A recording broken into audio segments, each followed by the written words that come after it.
গুরু সেবা করেন, একটাই লক্ষ্য গুরু সেবা। তো গুরু সেবা করেন, গুরুদেব পরীক্ষা নিচ্ছে, দেখি বিতৃষ্ণা আসছে কিনা। কেমন? তো গুরুদেব দেখছেন না, পাত্র ঠিক আছে, কোনো অভিযোগ নেই। কেননা অভিযোগকারী না কখনো সেবক হয় না, অভিযোগকারী কখনো সেবক হয় না।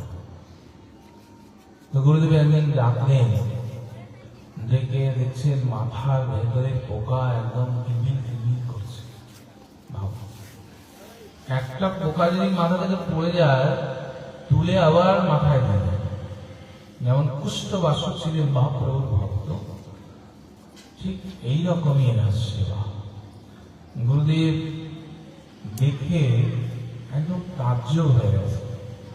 গুরুদেব বিরাট ভালো ছিল।